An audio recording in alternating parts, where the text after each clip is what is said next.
হবে না, হবে না, মায়ের কৃপা থাকতে হবে। সেই জন্য কলকাতার আদ্যাপীঠের মন্দিরে গিয়ে তো আপনারা নিজেরাই জানেন, আদ্যাপীঠের মন্দিরে দেখবেন সবার নিচে রয়েছে মা সারদা দেবী, আর সারদা দেবীর মাথার উপরে রয়েছে রামকৃষ্ণ দেব, আর রামকৃষ্ণ দেবীর মাথার উপরে রয়েছে রাধা কৃষ্ণের বিগ্রহ। তাহলে নিচে মা সারদা, তার মাথার উপরে রামকৃষ্ণ, তার মাথার উপরে রাধা কৃষ্ণ। কেন? সব জায়গায় তত্ত্ব বিশ্লেষণ আছে। তুমি যদি মায়ের সম্মান না করে, গুরুর সম্মান না দিয়ে যদি রাধা কৃষ্ণের ভজন করো, তাহলে লাফিয়ে রাধা কৃষ্ণের চরণ পাবার চেষ্টা চলছে, আর লাফিয়ে রাধা কৃষ্ণকে পাওয়া যায় না। সেই যখন আমেরিকার চিকাগো ধর্ম সম্মেলন হয়েছিল, সেইখানে আপনারা তো সবাই জানেন এই হিন্দু সনাতন ধর্মকে আড়াল করে ধর্ম সম্মেলন হয়েছিল, তাই না? এগুলো তো ভুলে যাওয়ার কথা নয়। আমেরিকার চিকাগো ধর্ম সম্মেলন, তখনকার দিনে ফোনের ব্যাপার ছিল না, চিঠি দিয়ে প্রত্যেকটি ধর্মের মানুষকে জানানো হয়েছে যে ধর্ম সম্মেলন হচ্ছে আমেরিকার চিকাগো ধর্ম সম্মেলনে।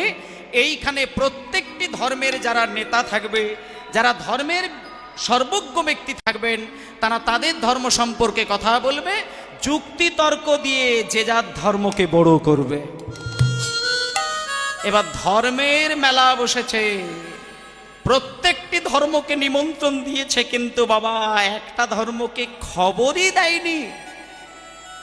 সেটা কোন ধর্ম বলুন তো? এই হিন্দু সনাতন ধর্ম। কিন্তু বাবা বিধাতা তো ওপরে রয়েছে, সে তো তার দূত পাঠিয়ে দিয়েছে মর্তের মাটিতে।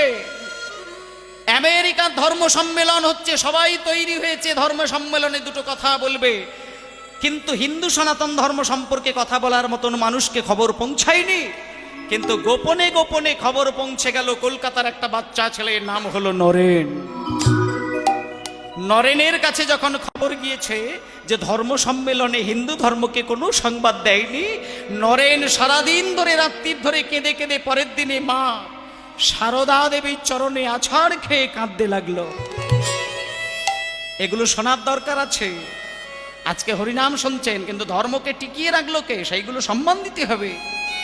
সারদা দেবী প্রভাতকালে যখন দেখলো নরেন এসে পা জড়িয়ে ধরে কাঁদছে, আর নরেনের চোখের জলে মায়ের সর্ব অঙ্গ সর্বচরণ ভিজে যাচ্ছে, তখন নরেনকে তুলে নিয়ে বুকের মধ্যে মাথাটা জড়িয়ে ধরে বলছে, নরেন এত কাঁদছিস কেন রে বাবা?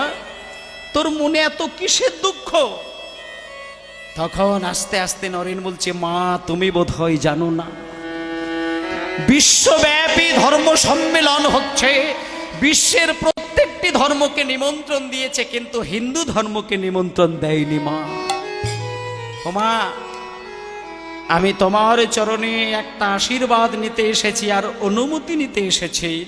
তুমি আমার মাথায় আশীর্বাদ করে বলো, তোমার আশীর্বাদ মাথায় নিয়ে যেন তেন প্রকারে ওই আমেরিকায় গিয়ে ধর্ম সম্মেলনের মঞ্চে দাঁড়িয়ে আমার ধর্ম সম্পর্কে যেন দুটো কথা বলতে পারি। কিন্তু মায়ের মন, সন্তানের বুকে ব্যথা ঠেকবে, মা তো সহ্য করে না।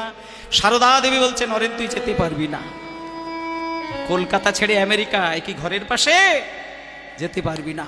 তখন নরেন বলছে, ও মা, মা তুমি যদি মাথায় হাত চাপিয়ে বলো যে তুমি পারবে, তুমি যদি মাথায় হাত চাপিয়ে আমাকে অনুমতি দাও, তোমার অনুমতি আশীর্বাদ থাকলে বিশ্বের কোনো শক্তি আমাকে ধরে আটকাতে পারবে না। এইখানেও তত্ত্ব শিক্ষা দিল, মায়ের আশীর্বাদ কেউ সরাতে পারে না। সঙ্গে সঙ্গে সেই ছোট্ট ছেলে নরেন কত কষ্ট করে যেন তেন প্রকারে ওই ধর্ম সম্মেলনের দরজার সামনে গিয়ে আটকা পড়ে গেল। আর ওই আমেরিকার যে বড় বড় মানুষ, জ্ঞানীগুণী মানুষ, ধর্মের ধ্বজাধারী মানুষ, তাদের কাছে ছোট্ট ছেলে নরেন দাঁড়িয়েছে। কিন্তু নরেন তো ছেড়ে দেবার ছেলে নয়, বাংলার ছেলে, কলকাতার ছেলে হলে কি হবে, ইংরেজিতে ইংরেজদের সঙ্গে কথোপকথন চালিয়ে বেশ কিছুক্ষণ ধরে যুক্তি তর্ক দিয়ে সেই দরজার সামনে তাকে হারিয়ে পরাজিত করে যেন তেন প্রকারে মঞ্চে দাঁড়িয়েছিলেন। এটা ভাবা যায়? ভাবতে পারেন? একটা আমেরিকান মানুষ, তার সঙ্গে ইংলিশে কথা, ইংরেজিতে তর্ক, তাকে হারিয়ে দিয়ে সেই দরজা ভেদ করে মঞ্চের ওপরে উঠে দাঁড়িয়েছিলেন এবং সেই মঞ্চের মাঝখানে দাঁড়িয়ে 12টি ধর্মের মানুষের কাছে দাঁড়িয়ে একটা কথা বুক ফুলিয়ে বলেছিলেন, নিজের